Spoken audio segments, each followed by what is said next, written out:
Magandang araw sa inyong lahat. Muli ako si Baay Bukang Liwayway, Chieftain Administrator ng Tribo Remontado Dumagat of NCR Rizal. Ngayon, tatalakayin po natin yung una ko noon na kwento sa inyo about doon sa complaint ko sa demolition doon sa Pasig, sa Santo Tomas sa Pasig. So, marami kasi nagsasabi na mga tao daw doon ay hindi magandang mga ugali. So, hindi po natin yun pwedeng gawing dahilan para po sila ay i-demolish ng walang relocation at financial assistance. 10,000 is hindi po yun sapat para sa mga estudyante at sa mga may senior citizen. At the same time ay wala kayong karapatan mag-demolish sa mga positioner na ng almost 20 or 30 years na. Ngayon po, ito pong friend ko kasi dyan sa Santo Tomas, which is long time friend ko na siya, is may sakit po siya. Parang sakit sa dugo, yung ganun. Lagi po siyang, tawag nito, dinadagdagan. Ano ngayon, pres? Pangalang sakit niya? Leukemia. So, lagi po siyang may nagpapadagdag ng dugo. At the same time, kahit po galing siya sa ospital, masama pa rin po siya sa amin noon mag-submit sa complaint namin sa ombudsman, sa saan pa ba yan? Sa DOJ. Yes, nag-ano po kami sa DOJ. Hindi ko pa po na-follow up yon dahil sa dami na rin naming inasikaso. So, doon po nagsimula ako ng kwento about doon po sa sinabi ni Engineer Baraka na about po sa basag kong cellphone. So, nai-continue ko po doon kasi naidagdag ko po siya doon. So, ngayon po ay naayos ko na yung complaint doon sa Pasig kasi that time ay hindi lang po kasi sila yung inaasikaso ko kaya ito po ay by line lang po kasi wala talaga. So by line, so sunod-sunod lang po, hindi naman po pwede sila mauna. So kung ano lang po yung sunod-sunod kay mahina man ang kalaban natin, mahina ang lumalaban ba. So at saka yung financial is minsan pagka walang financial talaga ay stop talaga ako.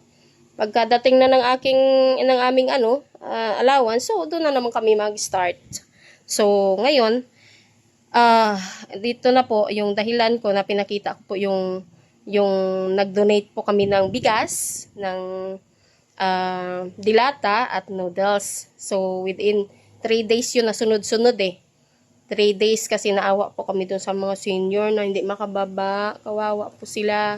Hindi nakakain ng ilang araw dahil sa lakas ng ulan.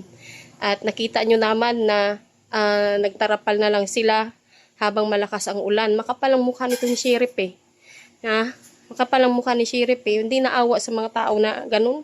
Pwede naman siya ipagpaliban natin Ipagpaliban yung demolition na hindi na umuulan. No? Para hindi naman ma-damage yung mga gamit, hindi naman masyadong mahirapan ang tao. Nahirapan na nga ng ilang taon dyan sa pakaso ninyo, gumastos ng milyon sa mga lawyer nila. After that, nakuna na sila ng milyon dyan sa lawyer na yan, sa RTC, which is na ang lawyer nila, connection din naman sa lawyer na, kasi sila din nagbibigay ng lawyer nito Wala mang mga alam. So ngayon, napirahan na sila milyon. After that, sisirain pa rin ang bahay nila at i-demolish pa rin sila. Kasagsagan pa ng lakas ng ulan. Saan ba yung puso ng sheriff na yan? Grabe talaga. No? Milyon ang kinuha at pinahirapan ng ilang taon sa pakaso. Pagkatapos, ang pamumuhay, pinahirapan, nung sinira ang bahay, sa kasagsagan ng kalakasan ng ulan. So, asan ang mga gamit? Wala talaga mga gamit, puro sira.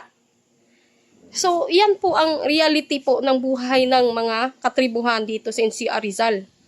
So, at the same time, ito po yung mga estudyante from the demolition.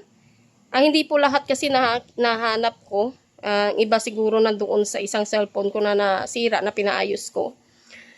So, ito lang po yung nahanap ko sa pagbigay ko po ng school supply. Meron din ako sa Pasig kasi actually nagbigay naman po si Mayor Vico sa mga estudyante dyan.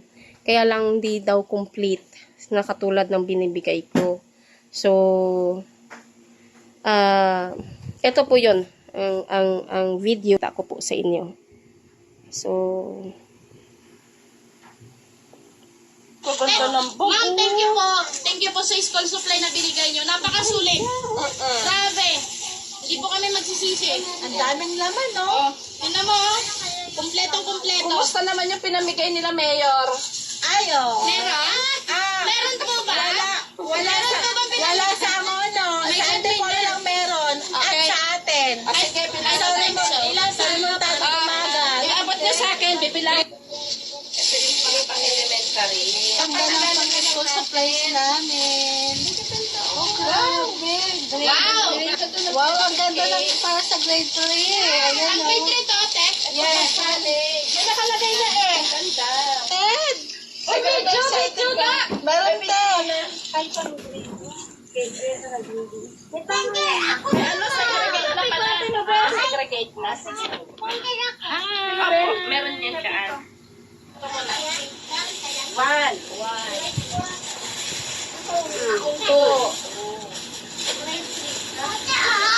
mga 20 o 28 ata na estudyante yan dyan. Sabi niyo 31 lang. 20. Ilan yung ano? Paano tayo na Ilan ba? 31? 41? yung dalawa tinanggal kasi walang bag. Pero bibilan pa lang daw kasi ni ma'am. Baka sa susunod. Sige, 31 na yan, no? 31. Bali may to follow ako niyan eh. Kasi hindi lumating kasi yung bag. Sa college po yun. Kaya, Pre, nagbigay na kayo sa grade 4? yan po. So, ito po yun. Ito na po yan. So, meron pa pong isa dito na binigay ko din. Ma'am, thank you po. Ito din po. Ito yung sa college. Ayan. So, Thank you so much, Remontado Dumagat sa School Supply. Sobrang dami po at ang ganda. Thank you so much po. God bless. Thank you so much po, Remontado Dumagat, for the school supplies. We love it po. Love, love. Maraming salamat po sa Remontado Dumagat.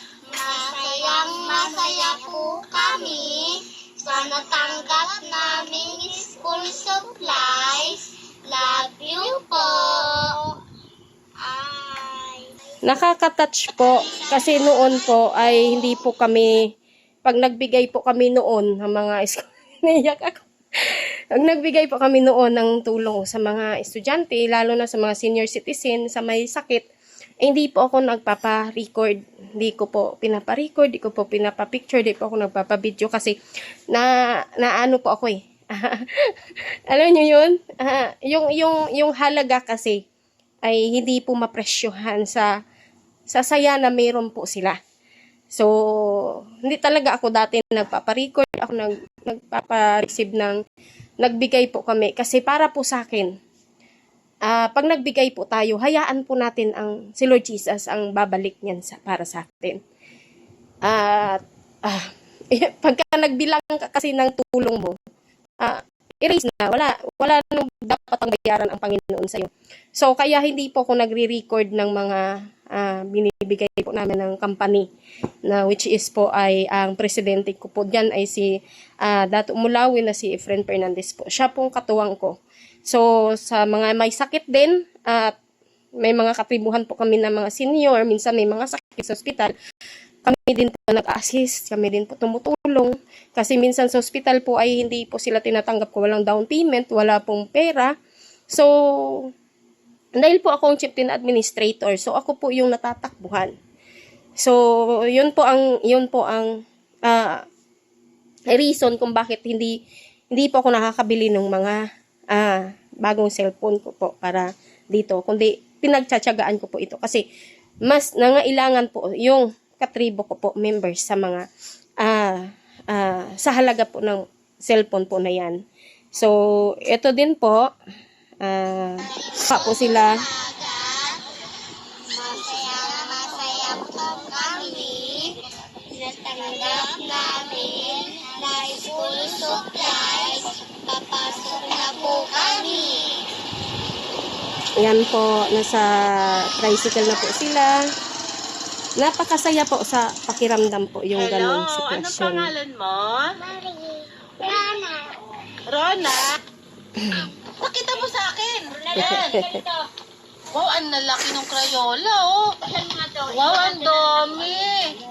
Thank you pala kay ma'am. Thank you. Ma'am, Ma'am. Gifting, Kitty. namin, tumbler, tsaka So, iyon po ang pasensya, nag-emote na naman ako. So, masaya po ako dun sa naibigay na saya po sa mga katribuhan members ko po. At ilan din po sa aking mga kamag-anak sa at saka sa Daraitan, ito din po sila. Nabigyan ko din po sila ng mga school supply, yan po. So, sobrang saya po nila dahil first time po nila daw nakatanggap ng mga ganong school supply na complete. Kasi, ayoko po magbigay ng kulang. Gusto ko po yung kumpleto na. Kung magbigay ka na lang naman, di buuin mo na lang yung di na sila mamblema. Yung may payong, tapos may kapote, may tubigan na rin, may baunan. Yun na po. So, complete po yung aking binigay. Hayaan ko na lang po yung si Lord Jesus po ang bumalik po yun. Kasi naniniwala po ako sa salita ng Panginoon na give what you have and the Lord will bless you more. So, thankful po ako sa Panginoon sa isa po ako na kanya pong pinili para po sa pagtulong po para sa mga nangangailangan. So, ang pagtulong kasi, pasensya na, ang pagtulong kasi ay hindi po basta ganun kadali. Kung sa puso po ng tao o bawat tao ay wala po ito dito. So, lahat po yan ay nasa Panginoon ko po. Pinupuri ko po ang Panginoon. At the same time, marami din po nagsasabi sa akin na bakit daw masyado akong magaling at palaban po sa mga ganyan. Actually po, hindi po ako yon. Hindi po ako yon. Ayun po ay galing po yun kay Lord Jesus. Kasi every time po ako gumalaw at gumawa po ng isang bagay o decision making ko po o ano man po yung gagawin ko, o ito'y niluluhod ko muna sa Panginoon. Kay Lord Jesus ko muna hinihingi ang dapat na decision na gagawin ko. So, pagka more on po sa panaginip po ako binibigyan ng kasagutan po ng Panginoon. At ang galing po at ang talino ay hindi po akin kundi kay Lord Jesus po yan. Siya po ang nagbibigay po ng gabay at talino at galing po para maayos ko po yung hinihiling ko po sa kanya. Kasi hiniling ko po yan eh. Kaya siya pong nagbibigay po yun sa akin. At may patience naman po ako mag-antay doon sa sagot ng Panginoon. At siya lang din po ang naglalagay po sa akin kung ano po yung isusulat, ano po yung ilalagay. So, nakadepende po yun sa NCIP, Calabarzon 4A, NCIP ng National, ng DENR ng Calabarzon 4A ng Calamba, Laguna, ng Penro Rizal, ng DNR po dito sa Luzon, at AMB po dito sa Luzon, sa NCR po. Nakadepende po ang pagsagot at pagtulong po nila sa akin. Dahil bago ko po ipino-forward po yan, ay akin pong niluluhuran muna namin ng presidente ko sa Panginoon. At Panginoon na rin ang pinagkatiwalaan ko at sinusurinder ko sa kanya ang dokumento po namin. Kaya kung meron pong magbabash at meron pong magbubuli at meron man pong hindi nagbigay ng tama sa aming dokumento, Iyan po yung sinusurrender ko din po sa Panginoon. Na ang Panginoon po, si Lord Jesus po, ang gaganti.